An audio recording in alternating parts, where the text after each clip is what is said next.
नमस्कार विद्यार्थी मित्रमैत्रिणींनो. नुकतेच राज्यसेवा 2025च्या मुख्य परीक्षेतले ऑप्शनलचे पेपर पार पडलेले आहेत. त्यातले सोशोलॉजी म्हणजेच समाजशास्त्र या विषयातले पेपर 1 आणि पेपर 2 हे सुद्धा पेपर नुकतेच पार पडले. तर त्यात कसे प्रश्न आलेले होते, त्याचा अनालिसिस कसा करायचा, काठिण्य पातळी काय होती, शिवाय उत्तरांमध्ये काय काय लिहिणं अपेक्षित होतं, ह्या सगळ्या मुद्द्यांवरती आज आपण चर्चा करणार आहोत. आणि त्यासाठी आपल्यासोबत आहेत शिवाजी काळे सर. नमस्कार. तर सर आपण थेट चर्चेला सुरुवात करूया. तर पहिला आणि अगदी बेसिक प्रश्न जो तुमच्यासाठी आहे तो म्हणजे असा की तुम्हाला कसे वाटले पेपर 1 आणि पेपर 2 ओव्हरऑल बघता काय अप्रोच वाटला तुम्हाला? बर, नाही आता यावर्षी आपण जर बघितलं तर MPSC राज्यसेवेची ही तशी पहिलीच डिस्क्रिप्टिव्ह पॅटर्नची मुख्य परीक्षा होती आणि त्यामुळे पहिल्यांदाच ऑप्शनलचे पेपर हे विद्यार्थी लिहिणार होते आणि त्यामुळे नक्की परीक्षा कशी असावी या संदर्भामध्ये विद्यार्थ्यांमध्ये 2 रेफरन्स पॉईंट होते. एक म्हणजे UPSCची दरवर्षी होणारे UPSCचे जे ऑप्शनलचे पेपर आहेत ते पाहत होते, पण त्याच प्रकारे जुन्या काळी म्हणजे 2011च्या पूर्वी MPSC डिस्क्रिप्टिव्ह पॅटर्नने एक्झाम घ्यायची, तर तेव्हाही कसे पेपर किंवा प्रश्न विचारले जायचे हे 2 रेफरन्स पॉईंट ठेवून विद्यार्थी अभ्यास करत होते. मग आता या अभ्यासामध्ये विद्यार्थ्यांना विशेषतः असं जाणवलं की MPSCचा पेपर हा अगदी स्ट्रेट फॉरवर्ड असेल असं एक प्रायमरी अझम्पशन किंवा आपण म्हणूया गृहीत मानून लोक चालत होते. मग त्या अंदाजानं पेपर 1 आपल्याला आलेला दिसतो जो स्ट्रेट फॉरवर्ड आहे. पण मग काही प्रमाणामध्ये मात्र पेपरला त्यांनी डायनामिक नेचर पण देण्याचा प्रयत्न केलेला आहे, जे आपल्याला विशेषतः पेपर 2 मध्ये पाहायला मिळतं. सर मग ओव्हरऑल पेपर 1 आणि पेपर 2चं ऑब्झर्वेशन केलं तर असं म्हणता येईल का आपल्याला की पेपर 1 मध्ये कॉन्सेप्च्युअल क्लॅरिटी ही तपासली गेली आणि पेपर 2 मध्ये जास्ती ऍप्लिकेशन बेस्ड क्वेश्चन्स आलेले होते? हो, आपण त्या दृष्टिकोनानं बघू शकतो. म्हणजे आता मी तुमच्या सगळ्यांसाठी इथे काही नोट्सच बनवून आणलेले आहेत, ज्याच्यामध्ये यावर्षी झालेले पेपर असतील किंवा आम्ही युनिक अकॅडमीमध्ये ज्या टेस्ट सिरीज घेतल्या होत्या त्याचे क्वेश्चन पेपर असतील आणि त्या रिलेटेड आपल्या नोट्स आहेत, आणि सगळ्यांचा एक एकत्र मी इथे मांडलेला आहे. तर आपण जर क्वेश्चन पेपर बघितले आणि अगदी आपण पेपर 1चं जर त्याच्यामध्ये पाहिलं तर क्वेश्चन पाहिल्यावरच आपल्याला कळतंय की अगदी सिलेबसला धरून त्यांनी प्रश्न विचारले. मी अगदी काही एक्झाम्पल याच्यामधले आपल्याला देतो. जसं की क्वेश्चन नंबर 1B मध्ये त्यांनी आपल्याला डायरेक्ट प्रश्न विचारलाय, व्हॉट इज पॉझिटिव्हिझम आणि डिस्कस इट्स क्रिटिक. म्हणजे मराठीत पण सांगतो की प्रत्यक्षवाद म्हणजे नक्की काय आणि त्याची टीका करा किंवा टीकेची चर्चा करा. आता आपण जर सिलेबसमध्ये गेलो, जो आयोगाने आपल्याला सिलेबस दिलेला आहे, त्या सिलेबसमध्ये असाच पॉइंट आहे की पॉझिटिव्हिझम आणि त्याची टीका. म्हणजे आपल्याला परीक्षकांनी काय केलेलं दिसतंय की सिलेबसला धरून प्रश्न विचारला. बरं, हा एक नाही, असे अनेक एक्झाम्पल मी तुम्हाला देऊ शकतो. आता त्यात जाता जाताच मी तुम्हाला दुसरं पण एक्झाम्पल त्याच्यामधलं देतो. जसं की त्यांनी क्वेश्चन नंबर 1 मध्येच D प्रश्न जो आहे त्यामध्ये ते डायरेक्ट विचारतात की discuss the Karl Marx theory of historical materialism. म्हणजे कार्ल मार्क्स यांचा ऐतिहासिक भौतिकवादाच्या सिद्धांताची चर्चा करा. आता आपण जर सिलेबस पाहिला आयोगानं दिलेला, तर सिलेबसमध्ये 4थ्या धड्यामध्ये सामाजिक विचारवंत दिलेले आहेत. त्यात पहिले विचारवंत कार्ल मार्क्स दिलेले आहेत आणि त्यामध्येच आपल्याला त्यांनी त्याच्यामध्ये सब पॉईंट 4 दिलेत. त्यातला पहिलाच पॉईंट जो आहे किंवा सिलेबस मधला जो आहे तो आहे ऐतिहासिक भौतिकवाद. म्हणजे सिलेबस पाहतायत एक्झामिनर आणि त्याच्यामधला एक पॉईंट घेतात आणि त्यातला प्रश्न विचारतात. तर याच्यामधून एक्झामिनरनं आपल्याला काय केलेलं दिसतं की मी सिलेबसमध्ये समोर ठेवून त्यातलेच प्रश्न विचारतोय, पण ते विचारत असताना देखील विद्यार्थ्यांनी अभ्यास करत असताना त्यांची कन्सेप्च्युअल क्लिअरिटी एन्श्युअर केली आहे की नाही, समजून घेतलंय की नाही, हे पाहण्याचा त्याच्यामध्ये आपल्याला त्यांनी प्रयत्न केलेला दिसतो. आता आपण विचारलेला जो सेकंड पार्ट आहे त्याच्यामध्ये विशेषतः पेपर 2 मध्ये डायनामिक प्रश्न आहेत का असं तुम्ही विचारताय, तर आपण असं म्हणूया की पेपर 2 थोडासा मिक्स होता. म्हणजे पेपर 2 मधले काही प्रश्न जे आहेत ते अतिशय त्यांनी स्ट्रेट फॉरवर्ड विचारलेले आहेत आणि त्यातही कन्सेप्ट आहे की नाही, तुमची तयारी आहे की नाही, हे ते चेक करतात. उदाहरण मी तुम्हाला देतो. जसं की अगदी पहिलाच प्रश्न आहे क्वेश्चन नंबर 1A, ज्याच्यामध्ये ते विचारतात GS घुरे यांचा जो प्राच्यविद्याशास्त्री परिप्रेक्ष्य आहे, इंडोलॉजिकल पर्स्पेक्टिव्ह आहे, त्याची वैशिष्ट्य लिहा असं त्यांनी सांगतात. म्हणजेच ते विद्यार्थ्यांकडनं काय एक्सपेक्ट करतायत की तुम्ही सिलेबसमध्ये, अगदी सिलेबसचं आता मी परत इथे कनेक्शन घेऊन येतो, की सिलेबस आपण पेपर 2चा बघितला तर त्यात पण पहिल्या धड्यामधला पहिले विचारवंत आणि त्यातला पहिला पॉईंट असा डायरेक्ट प्रश्न आपल्याला विचारलाय. मग आपण जर तुम्ही मगाशी विचारलेल्या प्रश्नाकडे गेलात की क्वेश्चन पेपर मला कसा वाटला, तर आता मी वैयक्तिक मला कसा वाटला ह्याच्यापेक्षा माझ्या विद्यार्थ्यांना तो कसा वाटला असेल या दृष्टिकोनाने जर विचार केला तर मी म्हणेल की असे काही प्रश्न पाहिल्यानंतर त्यांना तो नक्कीच सोपा वाटला असणार. पण पुढे पुढे जिथे तो डायनामिझमचा पार्ट तुम्ही विचारताय तिथे तिथे जेव्हा तो प्रश्न जात आहेत तिथे तिथे मात्र विद्यार्थ्यांची तयारी ही त्यांनी कसून केली आहे की नाही हे एमपीएससीने नक्की बघितलंय.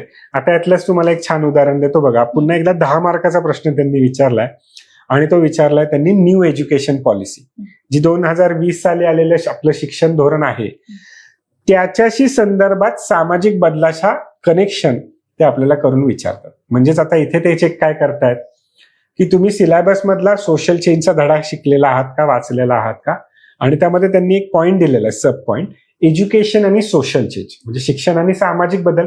हा मी तुम्हाला सिलेबस तुमच्या समोर मांडला. आता एक्झामिनर काय करतायत की मला सिलेबसमध्ये सामाजिक बदल आणि त्याच्या शिक्षणाशी कसा संबंध आहे हे तर दिलेलंच आहे त्यांनी, पण मग आता घडतंय काय आपल्या आजूबाजूला. अगदी 2020 नंतर आलेली आपलं जे शिक्षण धोरण आहे आणि जस्ट आता ते इम्प्लिमेंटेशन मध्ये सगळीकडे यायला लागलेलं आहे, तर त्याचा नक्की याच्याशी काय संबंध आहे हा डायनामिक पार्ट देखील ते तिथं आपल्याला कनेक्ट करताना दिसतात. तर मी म्हणेल एमपीएससीने खूप छान पेपर बनवलेले आहेत.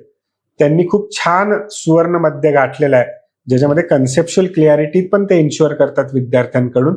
पण फक्त म्हणजे आपण रोड लर्निंग म्हणतो की मी घोकमपट्टी करून आलोय आणि जे मी पाठ करून आलोय ते जसंच्या तसं लिहिलंय असंही तुम्हाला प्रत्येक ठिकाणी करता येणार नाही, कारण डायनामिक पण क्वेश्चन त्यांनी विचारलेले. बरोबर आहे सर. आणि काही प्रश्नांचा टोन तुम्ही म्हणलात तसं अगदी स्ट्रेट फॉरवर्ड थिअरीज वरती प्रश्न विचारलेले आहेत. काही क्रिटिकली इव्हॅल्युएशन करण्याचे प्रश्न आहेत, चर्चा करा असं म्हणलेलं आहे. काही खूपच जास्त अनालिटिकल आहेत.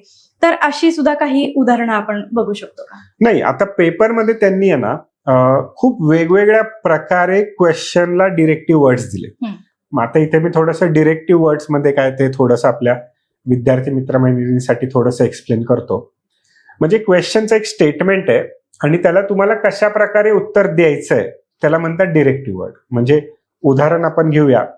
समजा त्यांनी आपल्याला प्रश्न विचारलेला आहे की what is child labour and child labour is a social problem, असा क्वेश्चन नंबर 4D मध्ये पेपर 2 मध्ये त्यांनी प्रश्न विचारलाय.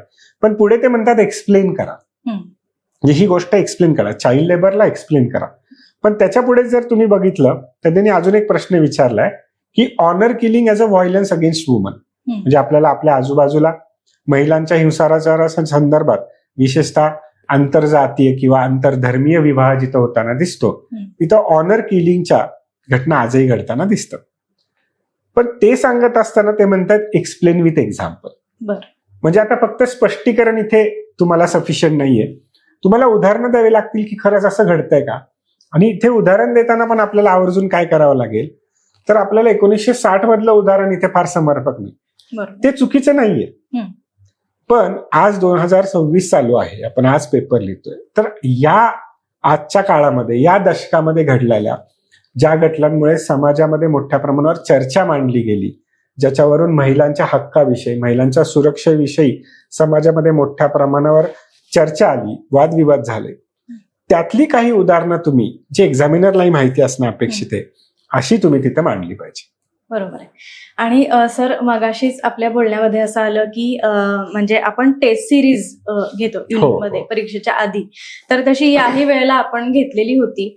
तर आपण जी टेस्ट सिरीज घेतली त्यातले प्रश्न आणि आता ह्या वर्षी जे पेपर 1 आणि पेपर 2 मध्ये प्रश्न आलेले आहेत तर त्यात कितपत सेमनेस आहे? अच्छा, आता यासाठी आपण काय करूया की आपण आपल्या युनिक अकॅडमीमध्ये वर्षभरात समाजशास्त्राच्या 3 टेस्ट सिरीज घेतो.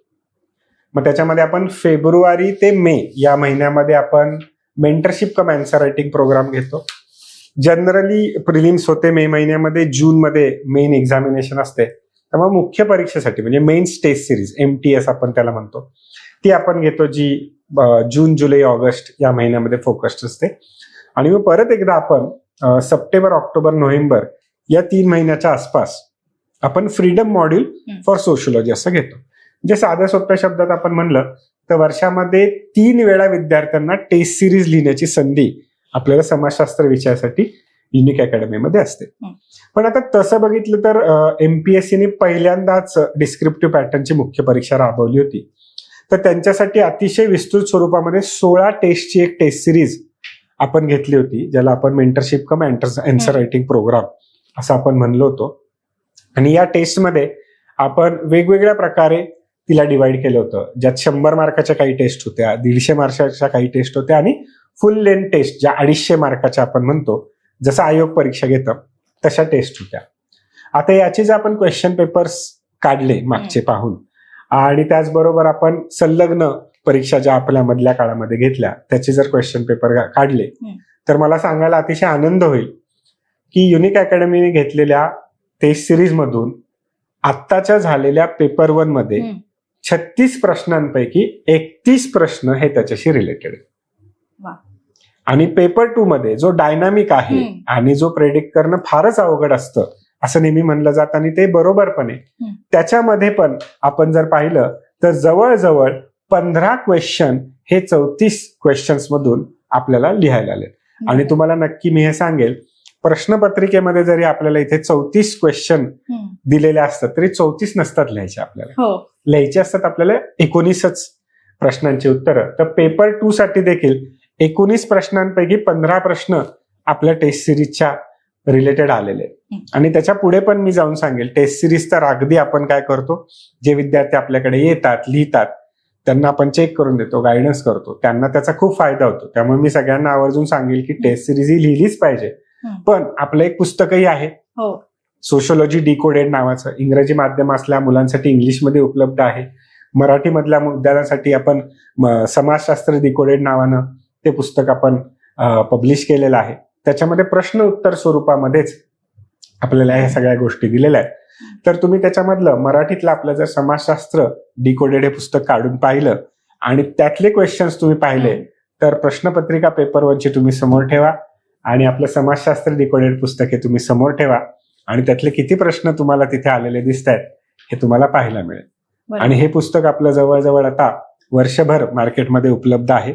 अनेक विद्यार्थ्यांनी त्याचा वाचून उपयोग करून घेतला, त्याचा त्यांना फायदा झाला. पेपर नंतर मला बऱ्याच विद्यार्थ्यांनी फोन केले की सर बरेचसे प्रश्न त्यातले आलेले आहेत. तर हे ऐकून नेहमी आनंदच वाटतो. असं उत्तर विद्यार्थ्यांनी असं पुस्तकाचा वापर करा आणि आपली एक्झाम सोपी करून घ्या. नक्कीच. शिवाय यावेळेला सुद्धा ज्यांनी आपली टेस्ट सिरीज घेतली असेल युनिकची त्या विद्यार्थ्यांचा नक्कीच खूप फायदा झाला असेल असं आपल्याला म्हणता येईल. सर, आता आपण पर्टिक्युलरली उत्तर लेखनाविषयी बोलूया. जर का स्पेसिफिकली सोशियोलॉजीचा विचार करायचा झाला तर उत्तर लिहिताना म्हणजे आता वेगळ्या वेगळ्या गोष्टी आहेत, म्हणजे थिंकर्स आहेत, त्यांची विचारसरणी आहे, त्यांनी मांडलेले सिद्धांत आणि त्याला पुष्टी देण्यासाठी आपल्या व्यक्तिगत आयुष्यातले काही जे अनुभव आलेले असतात तर ते उदाहरणं म्हणून द्यायला लागतात, दाखले द्यायला लागतात. शिवाय त्याचा करंट रेलेव्हन्स आपल्याला पडताळावा लागतो. त्यासाठी करंट अफेअर्सची त्याला काही जोड देता येते का हे बघायला लागतं. तर या सगळ्या गोष्टींचा एक सुंदर मिलाफ त्या उत्तरात करणं आणि एक बॅलन्स साधणं हे किती महत्वाचं आहे? हे खूपच महत्वाचं आहे. आणि म्हणून मी नेहमी म्हणतो की उत्तर तुम्ही जे लिहिता हे उत्तरामध्ये सायन्स जसं आहे ना तशी त्याच्यामध्ये आर्ट्स पण आहे. ही एक कला आहे. आणि त्यामुळे आपण वर्गामध्ये पण विद्यार्थ्यांना शिकवत असताना आन्सर रायटिंग स्किल बद्दल नेहमी चर्चा करतो की उत्तर लिखाण हे कौशल्य आहे, ही एक कला आहे आणि ती प्रॅक्टिसने शिकली पाहिजे. मग कसं, तर मी माझ्या विद्यार्थ्यांना नेहमी वर्गामध्ये शिकवत असताना हे एक उदाहरण देतो की तुम्ही जशी बिर्याणी बनवता तसं ते उत्तर आहे. म्हणजे कसं, की तुम्ही बिर्याणी बनवायला बरेचसे प्रॉडक्ट आणून ठेवाल. राईस आणाल, मग तुम्ही सबचा मटन बिर्याणी बनवताय, मटन आणलंय, तुम्ही कांदा कापलेला आहे, तुम्ही वेगवेगळे मसाले आणलेले. मग हे आपण असंच रॅन्डमली मिक्स करून थोडीच लिहितो. म्हणजे हे काय, तर हे कंटेंट आहे. हे जे प्रॉडक्ट्स आहेत बिर्याणीचे हे कंटेंट आहे. मग ते आहे की आपल्या पुस्तकांमध्ये, नोट्समध्ये हे सगळं दिलेलं आहे. ते तुम्ही छान ठिकाणावरनं गोळा करा. पण मग ते लिहायचं कसं, त्याची एक सिक्वेन्स असली पाहिजे. म्हणजे बिर्याणी बनवताना मला आधी कांदा तर तिथे भाजून घ्यावा लागेल किंवा मला कधी तेल टाकायचं, किती टाकायचं, मीठ किती टाकायचं, ह्याची मला ऍक्च्युली ज्ञान असलं पाहिजे. तसं मला उत्तरामध्ये कोणता पॉइंट आधी लिहिला पाहिजे, कोणता पॉइंटला जास्त वेटेज दिलं पाहिजे, कोणत्या गोष्टीला जास्त एक्सप्लेनेशन दिले पाहिजे, कोणते थिंकर्स वापरले पाहिजे, हे फार महत्वाचं आहे. म्हणजे अगदी मी पेपरमधलं एक उदाहरणच घेऊन तुम्हाला सांगतो. तर त्यांनी खूप छान प्रश्न इथं परीक्षेमध्ये विचारलाय, अगदी सोपा आहे, पण त्या प्रश्नाचं उत्तर लिहिताना ना बऱ्याच विद्यार्थ्यांना अडचण झाली, असं आपल्याच काही विद्यार्थ्यांशी आपण चर्चा केल्यावर कळालं. आता प्रश्न त्यांनी अगदी साधा सोपा विचारलाय की elite theories of power explain करा, असं साध्या सोप्या शब्दात विचारलं. म्हणजे समाजामध्ये काही श्रेष्ठ जन असतात, अभिजन असतात, त्याला आपण म्हणतो इलिट क्लास, अप्पर क्लास, त्यांच्यामध्ये सत्तेचं विभाजन कसं होतं, तसा छानसा प्रश्न आहे. आता हाही सिलेबसला धरूनच विचारलेला आहे, पण आता याच्यामध्ये विद्यार्थ्यांचं नेमकं काय झालं की लिहिता येणार नाही अशी परिस्थिती नाहीये, तर आता काय काय लिहू अशी परिस्थिती. तर माझ्याकडे लिहिण्यासाठी खूप सारं आहे, पण मग त्यातलं मला 150, 250, 300 शब्दात क्युरेटेड मटेरियल कसं लिहायचं, कशाला प्राधान्य द्यायचं, कोणता विचारवंत थिंकर तिथे लिहायचा, त्यांची कोणती थिअरी अभ्यास तिथे मांडायचा, कोणत्या एक्झाम्पलला मला तिथे कनेक्ट करायचं, हे तिथे लिहिणं आणि हे तेवढ्या वेळात प्रोसेस करून लिहिणं ही अवघड बाब आहे. म्हणजे जसं बिर्याणी बनवायला मला 1 वर्ष दिला तर मी नक्की छान बिर्याणी बनवेल, पण आता पाहुणे येऊन बसलेत आणि मला तासाभरात त्यांना बिर्याणी बनवून खायला घालायचे, तिथे माझा कस लागणार आहे. बरोबर. म्हणून मी बिर्याणी बनवायला गेलो तर पाहुणे परत येणारच नाहीत आमच्याकडे, पण माझ्या आईनी किंवा माझ्या वाईफने ती बनवली कारण तिची खूप आधीपासूनची प्रॅक्टिस आहे, तर ती मात्र 1-2 तासात खूप सुंदर बिर्याणी बनवेल आणि पाहुणे तिला म्हणतील वा किती सुंदर बनवली होती. मग आता हे म्हणजे काय, तर माझी उत्तर लिहिण्याची जी प्रोसिजर आहे किंवा आपण त्याला म्हणून प्रक्रिया आहे, ही माझी एक्झामिनेशन हॉलमध्ये सुरू नाही होत, ती माझी खूप आधी सुरू होते. मग तिथेच आपण म्हणतो टेस्ट सिरीज. मग टेस्ट सिरीजचं फार महत्व आहे. टेस्ट सिरीज मध्ये तुम्ही प्रॅक्टिस मधून हे शिकलं पाहिजे की मला जो प्रश्न विचारलाय त्याची डिमांड काय, एक्झॅक्टली काय विचारलंय. जर मला त्यांनी विचारलेले एक क्वेश्चन मी ते एक्झाम्पल म्हणून तुम्हाला देतो की रोल ऑफ पॅट्रियार्की काय आहे डिव्हिजन ऑफ लेबर मध्ये. आता हाही सिलेबसला धरूनच त्यांनी प्रश्न विचारलाय की आपल्याला समाजामध्ये पितृसत्ताक विचार पद्धती दिसते आणि समाजात आपल्याला लिंग आधारावर म्हणजे श्रम विभाजनही दिसतं. म्हणून आता एक्झाम्पल देताना पण बघा माझ्या तोंडून तेच आलं की आई बनवेल बिर्याणी किंवा माझी वाईफ बनवेल बिर्याणी. मी असं नाही म्हणलं माझा बाबा बनवतील का, कारण समाजामध्ये आपल्याला हे एक प्रकारे दिलेलं दिसतं. मग आता हे चूक आहे की बरोबर ह्याच्यामध्ये न जाता हे असं का आहे, ह्याच्याबद्दल अनेक अभ्यासकांनी विचारवंतांनी अभ्यास केलेला आहे. तो आहे की आपल्या पुस्तकांमध्ये आहे, नोट्समध्ये आहे, भरमसाठ त्याच्याबद्दल लिखाण केलेलं आहे. पण मग याचा अभ्यास करत असताना फ्रेडरिक एंगल हे विचारवंत फार महत्वाचे, कारण त्याबद्दल अगदी सुरुवातीच्या काळामध्ये त्याबद्दल लिखाण करणं, त्याच्यावर पुस्तक लिहिणं हे काम त्यांनी केलं. आणि मग त्यानंतर अनेक अभ्यासिका आल्या, विशेषतः आपण ज्यांना स्त्रीवादी अभ्यासिका म्हणतो, सिल्विया वाल्बी असतील, आणि भारतामध्ये पण त्याच्याबद्दल अभ्यास करणारे काही विचारवंत असतील, विशेषतः स्त्री विचारवंत असतील, यांनी याच्यावर खूप मोठा अभ्यास केलेला आहे. मग माझ्या उत्तरात मी काय करणं अपेक्षित आहे, तर ज्यांनीही प्रथमतः ही संकल्पना मांडली, त्याबद्दल लिखाण केलं, त्या विचारवंतांना मी प्राधान्य दिलं. मग त्यांचं मी प्रस्तावनेमध्येच त्यांचं मी मेन्शन केलं. आणि मग त्यानंतर त्याच्या संदर्भामध्ये आत्ताच्या काळामध्ये काय अभ्यास केला जातो, कारण मी 18व्या शतकातलं स्त्रीच्या आधारावर लिंग विभाजन जर आणि श्रम विभाजन पाहिलं तर ते वेगळं आहे. 19व्या शतकात वेगळं आहे, 21व्या शतकात वेगळं आहे, भारतात वेगळं आहे, अमेरिकेत वेगळं आहे. मग हे सगळे डायमेन्शन मला माझ्या उत्तरात कव्हर करता येतात का, हे आपल्याला एक्झामिनर चेक करणार आहेत, त्यानुसार आपल्याला प्राधान्य द्यावं लागेल. आणि शेवटचं जे त्याच्यात तुम्ही म्हणाला की उदाहरण द्यावी लागतील का, हो अगदी नक्की द्यावी लागतील. विशेषतः ज्या प्रश्नांमध्ये ते आपल्याला म्हणतात की उदाहरणा सहज स्पष्ट करा, तिथे तर द्यावीच लागतील, पण इतरही ठिकाणी उदाहरणांचा आपल्याला उपयोग आहे. पण मग उदाहरणं कोणती द्यायची, तर तुम्ही म्हणला आपल्या आजूबाजूच्या घडणाऱ्या गोष्टींबद्दल, आपल्या वैयक्तिक जीवनांबद्दल द्यायची का, दिली तर चूक नाहीत. परंतु आपण जर एखादा त्याच्याबद्दलचा एखाद्या अभ्यासकाने केलेला विशेषतः केस स्टडी आहे, अभ्यास आहे, त्याबद्दल तिथे मोठ्या प्रमाणावर कुठेतरी शोध निबंध लिहिलेला आहे किंवा त्याच्या संदर्भात त्यांनी एखादं अभ्यासात्मक पुस्तक लिहिलेलं आहे, ग्रंथाची मांडणी केलेली आहे, तर त्याचं एक्झाम्पल देऊन आपण जर तिथे मांडलं तर तो जो एक्स्ट्रा असणारा अर्धा किंवा 1 मार्क आहे तो आपल्याला मिळणार आहे. म्हणून आपले जे विद्यार्थी आहेत त्यांना मी नेहमी सांगतो की उत्तर तर सगळेच जण लिहिणार आहेत, पण मग इतरांपेक्षा तुम्हाला तो अर्धा 1 मार्क प्रत्येक प्रश्नामध्ये कसा एक्स्ट्रा मिळवता येईल, तर त्याचं उत्तर तुमचं समाजशास्त्रीय पाहिजे. मग त्याच्यामध्ये समाजशास्त्राचे विचारवंत हवेत, समाजशास्त्राची तुम्हाला उदाहरणं हवीत, समाजशास्त्रातली भाषा हवी, आणि मग तुम्हाला एक्झामिनर म्हणतो की अरे वा, खूप छान हा विद्यार्थ्याने समाजशास्त्राचा अभ्यास केलाय. जसं आपले पाहुणे म्हणतात की वा, किती सुगरण आहे, किती छान जेवण बनवलंय, तसं त्या एक्झामिनरला ते फिलिंग आपल्याला देता आलं पाहिजे की हा विद्यार्थी खूप छान तयारीचा आहे, तर तो अर्धा 1 मार्क प्रत्येक प्रश्नात आपल्याला मिळेल. आणि आता इथे मी नक्की आपल्याला सांगेल की अर्धा 1 मार्क प्रत्येक प्रश्नात म्हणजे एका पेपरमध्ये 15 ते 20 मार्क जास्त, 2 पेपरमध्ये 30 ते 40 मार्क्स जास्त. मग तुम्हाला सोशिओलॉजीमध्ये फक्त सोशिओलॉजिकल अँगल किंवा पर्स्पेक्टिव्ह लक्षात जर घेतला तर तुम्हाला 30 ते 40 मार्क इतर तुमच्या स्पर्धकांपेक्षा जास्त मिळवता येऊ शकतात, आणि ही खूप मोठी लीड तुम्हाला मिळू शकते. ओके, येस सर, आता थोडंसं आपण प्रिपरेशन स्ट्रॅटेजी विषयी बोलूया. जेव्हा परीक्षा अगदी महिन्याभराच्या अंतरावरती असते किंवा अगदी काही दिवसांवरती आता आलेली आहे आणि परीक्षार्थींची एक रिव्हिजनची फेज असते, तर रिव्हिजन करताना कुठल्या गोष्टी ह्या अगदी आवर्जून केल्या पाहिजेत किंवा लक्षात ठेवल्या पाहिजेत आणि कुठल्या चुका या टाळल्या पाहिजेत? बरं, आता यात सगळ्यात पहिली मी सुरुवात करेन की चुका कोणत्या टाळा. चुका करत असताना मी कोणत्या तरी एक मटेरियल समोर ठेवून अभ्यास करतोय, हा बऱ्याच विद्यार्थ्यांमध्ये आपल्याला सध्याच्या काळात ट्रेंड दिसतो. किंवा मी एक कोणती तरी व्हिडिओची सिरीज फॉलो करतोय, विशेषतः युट्यूबवर फ्री लेक्चर्स आहेत, तर मग मी त्याला फॉलो करतो. तर फॉलो करतोय हे बरोबर आहे का चूक आहे, याच्यापेक्षा ते माझ्या परीक्षेसाठी सफिशियंट आहे का, रिलेव्हंट आहे का, हे सगळ्यात पहिलं पाहणं गरजेचं आहे. मग मी म्हणेल तुमच्याकडे 2 डॉक्युमेंट्स ही सगळ्यात महत्वाची, जी आयोगानेच आपल्याला दिलेली. एक म्हणजे तुमच्याकडे असला पाहिजे सिलेबस, आणि दुसरे म्हणजे आता तुमच्याकडे असणारे प्रिव्हियस इयरचे क्वेश्चन पेपर. आता बरेच विद्यार्थी आपल्याला म्हणतील की आहे की सर आमच्याकडे प्रिंटआउट काढून छान ठेवली. नुसतं असून चालणार नाही, तर ते तुमच्या लक्षात असलं पाहिजे, पाठ असलं पाहिजे, आणि ते मी चाणक्य बुद्धीने पाठ असलं पाहिजे असं म्हणेल.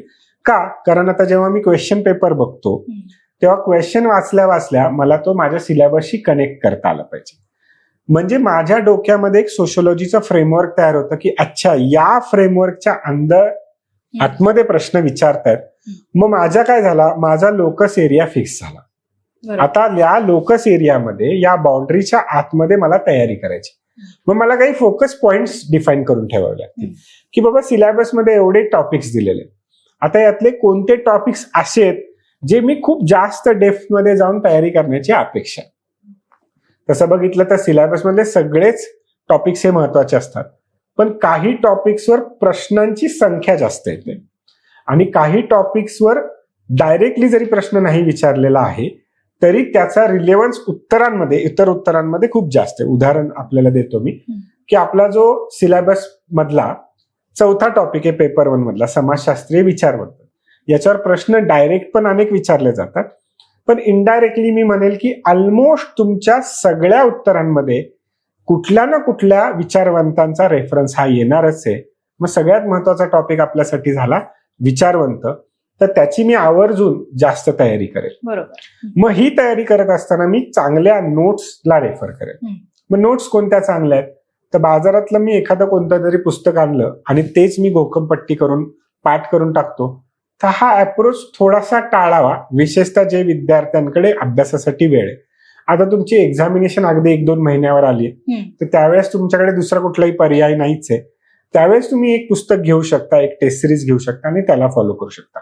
पण विशेषतः आता 2026 किंवा 27 साठी जे विद्यार्थी तयारी करतात त्या विद्यार्थ्यांनी मात्र थोडंसं पुस्तक वाचून तो विचारवंत, विचार, त्यांनी मांडलेली थिअरी, त्यांनी मांडलेल्या कन्सेप्ट या समजून घेणं अपेक्षित आहे. एकदा समजलं की तुम्हाला पाठांतर करायची गरज नाही. मग तिथून होते ऍक्च्युली आपल्या प्रिपरेशनची सुरुवात. समजून घेणे, अंडरस्टँडिंग डेव्हलप करणे हे प्रिपरेशन मधली प्रायमरी स्टेज आहे. तिथून तुम्ही सुरुवात केली पाहिजे. बरोबर. आणि सर आता तुमच्या बोलण्यात आलंच आता की पुढच्या अटेम्प्टची जे सगळे परीक्षार्थी तयारी करत असतील तर त्यांना एकंदरीत सिलेबस कव्हरेज म्हणा किंवा PYQ ची रिव्हिजन असेल, आन्सर रायटिंग प्रॅक्टिस असेल, तर त्या संदर्भात तुम्ही काय त्यांना सल्ला द्याल? बरं, आता बघा, विशेषतः आपण MPSC चे जे विद्यार्थी आहेत जे आता तयारी करतात त्यांची आता ऍक्च्युली प्रिलिम्स पण लगेचच आलेली आहे. मे महिन्याच्या शेवटच्या आठवड्यात त्यांची आहे आणि त्याच्या एक आठवडा आधी UPSCच्या तयारी करणाऱ्या विद्यार्थ्यांची आहे. मग आता UPSCने तर आपल्याला अगदीच 2.5 ते 3 महिन्याचंच वेळापत्रक दिलंय आणि त्याच्यामध्ये त्यांची मुख्य परीक्षा होऊन जाणार आहे. माझ्या मते UPSC सारखंच MPSC पण आता बहुतांशी करण्याचा प्रयत्न करेल. तर मग आपण पकडून चालूया की जवळपास आपल्याकडे 3 महिन्याच्या आसपास कालावधी आहे. मग या कालावधीमध्ये आपल्याला जनरल स्टडीज, एसे आणि ऑप्शनल या तिन्हींचीही तयारी करणं अपेक्षित आहे. मग आता इथे करत असताना तुम्ही आधी केलेला अभ्यास हा तुम्हाला महत्वाचा ठरेलच, पण त्याच्यामध्ये मस्ट टू डू म्हणजे हे नक्कीच केलं पाहिजे, ह्याच्याशिवाय गत्यंतर नाही, अशी गोष्ट म्हणजे तुम्हाला टेस्ट सिरीज लिहावी लागेल. मग तुम्हाला त्या 2.5 ते 3 महिन्यामध्ये एक सोशिओलॉजीची म्हणजे तुमचा ऑप्शनल असेल तो, एक GSची टेस्ट सिरीज आणि त्याच्याबरोबर एसेची टेस्ट सिरीज लिहिणं गरजेचं आहे. आता असं का? कारण मी अभ्यास खूप केलाय, मला येतंय सगळं, पण जर माझं लिखाणाचं कौशल्यच विकसित झालं नसेल मग त्याच्यामध्ये 2 बाबी येतील की मला त्या गतीने लिहिताच येत नाही. म्हणजे मला येतंय सगळं, मला 250 पैकी 250 मार्काचा पेपर येतोय, अभ्यास मी केलेला आहे, पण मी जर लिहायला बसलो तर 3 तासामध्ये माझं 200 मार्काचं लिहून होत असेल तर मग त्याच्यासाठी काहीच उपयोग नाही. म्हणजे मला माझी फिजिकल कपॅसिटी, लिहिण्याची जी गती आहे, लिखाणाचं जे स्पीड आहे ते मला वाढवलं पाहिजे. मग ते कसं वाढेल? प्रयत्न करून वाढेल. मग प्रयत्न करण्यासाठी टेस्ट सिरीज हा त्याच्यातला उत्तम मार्ग, हा त्यातला पहिला पॉईंट झाला. आता दुसरा पॉईंट महत्वाचा आहे की मला येतंय सगळं, माझी लिहिण्याची गती चांगली, मी लिहू शकतो, पण मग ते छान पण लिहिता आलं पाहिजे. छान म्हणजे कसं? तर माझ्याकडे 6 पॉईंट आहेत एखाद्या उत्तरात लिहिण्यासाठी, पण ते 6च्या 6 पॉईंट इक्वली इम्पॉर्टंट नाहीत. त्यातल्या कुठले तरी 2 पॉईंट पहिले लिहिणे अपेक्षित आहे, ज्याला जास्त वेटेज आहे, 2 पॉईंट मध्ये लिहिणं अपेक्षित आहे आणि 2 पॉईंट लिहिताना शेवट कन्क्लुजनकडे जाणं गरजेचं आहे. आता टेस्ट सिरीज चेक करत असताना आम्हाला हा नेहमी जो जाणवणारा गोष्ट आहे ते म्हणजे विद्यार्थी उत्तर लिहायला लागल्यानंतर त्याला जाणवतं की अरे मी 4 पॉईंट लिहिल्यानंतर मला सगळ्यात इम्पॉर्टंट पॉईंट आत्ता आठवलाय आणि मग तो खाली लिहितो, मग त्याला बॉक्स करतो, आयडेंटिफाय करतो. पण ते एक्झामिनरलाही जाणवतं की आधी मी विचार केला नव्हता उत्तर लिहायच्या आधी. मग ही जी मेंटल कपॅसिटी आपल्याला डेव्हलप करायची आहे की मी उत्तर म्हणजे प्रश्न वाचल्यानंतर मी आधी माझ्या डोक्यामध्ये, मनामध्ये मी उत्तर फ्रेम केलं पाहिजे आणि ते फ्रेम करूनच मग मी कागदावर उतरवलं पाहिजे.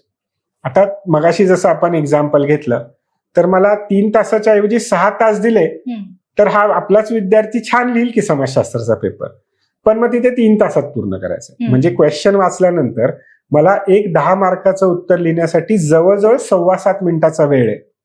तर त्यात मला 10 ते 15 सेकंदामध्ये क्वेश्चन वाचून डोक्यामध्ये आन्सर फ्रेम करून 7 मिनिटं लिहिण्यासाठी द्यायचे आहेत.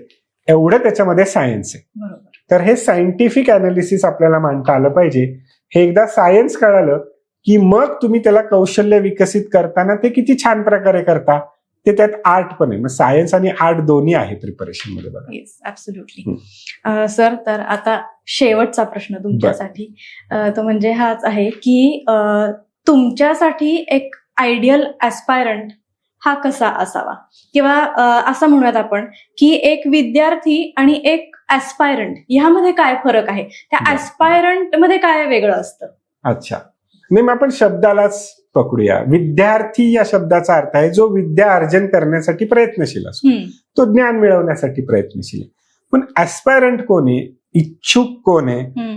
तो कोणती तरी इच्छा, ऍस्पिरेशन घेऊन आलाय की मला ही परीक्षा पास होऊन मला सरकारी अधिकारी बनायचं. तर दोघांच्या अप्रोच मध्येच फरक असतो आणि त्यामुळे परीक्षेसाठी काय लागतं, कोणत्या गोष्टी परीक्षेसाठी तयारी करून मी परीक्षेत चांगले चांगले गुण मिळून उत्तीर्ण होऊ शकतो, मला अधिकारी बनण्यासाठी एखादी पोस्ट मिळू शकते, हा प्रॅक्टिकल अप्रोच ठेवतो तो ऍस्पिरंट. आपल्याला ऍस्पिरंटची फार गरज आहे. पण ऍस्पिरंट विद्यार्थी असल्याशिवाय ऍस्पिरंट बनूच शकत नाही. मग ऍस्पिरंटला विद्यार्थी असावंच लागेल, पण फक्त विद्यार्थी बनून चालणार नाही, कारण मग ती त्या वेळेत आपली प्रोसेस जी आहे ती कम्प्लीट होणार नाही.